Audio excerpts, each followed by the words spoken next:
My coworker kept stealing my things without asking, so I made sure she'd never do it again. My coworker, Chloe, was a kleptomaniac when it came to office supplies. It wasn't just a pen here or a sticky note there. She'd take entire reams of paper, boxes of staples, and even the communal coffee pods, hoarding them at her desk like a dragon guarding its treasure. We all knew it was her, but since nothing was ever explicitly labeled, it was hard to prove. The first time I noticed my personal things going missing, it was my favorite mug, a birthday gift from my sister. I found it a week later on Chloe's desk, stained with coffee.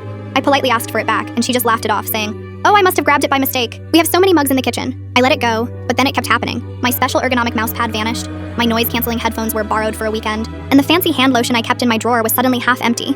I tried talking to her about it, explaining that I didn't mind sharing some things, but she needed to ask first. She'd just give me a wide-eyed, innocent look and promise it wouldn't happen again. Of course, it always did. The breaking point came when I bought a brand new, expensive mechanical keyboard. I'm a writer, and the feel of a good keyboard makes my job so much more enjoyable. It cost me over $200, and I'd saved up for it for months.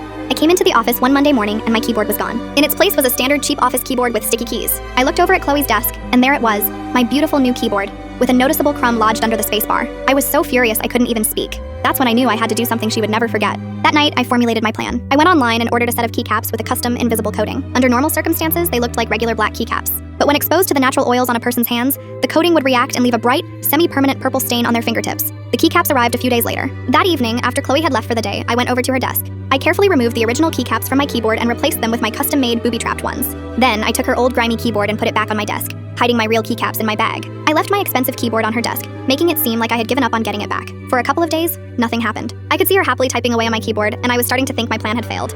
But then came the day of our big quarterly presentation. We were all in the conference room, and Chloe was set to lead the meeting. As she stood up and started pointing to different parts of the presentation on the screen, I saw it. Her fingertips were a shocking shade of violet. She didn't seem to notice at first, but then our boss, a stern-faced man named Mr. Harrison, squinted and asked, "Chloe, what on earth is on your hands?" The entire room turned to look at her. A wave of panic washed over her face as she looked down at her fingers. She tried to rub the color off, but it just smeared, making it look even worse. Someone in the back of the room snickered.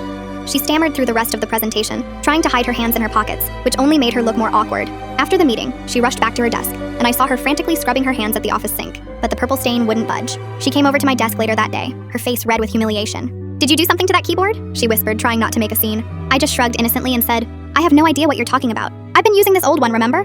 I held up my hands to show my perfectly normal, unstained fingers. She couldn't prove a thing. The purple stain took almost a week to fade completely. The next Monday, my keyboard was back on my desk, cleaned and looking brand new. From that day forward, none of my things ever went missing again. Chloe wouldn't even borrow a pen from me without asking 3 times if I was sure it was okay. I guess she finally learned her lesson.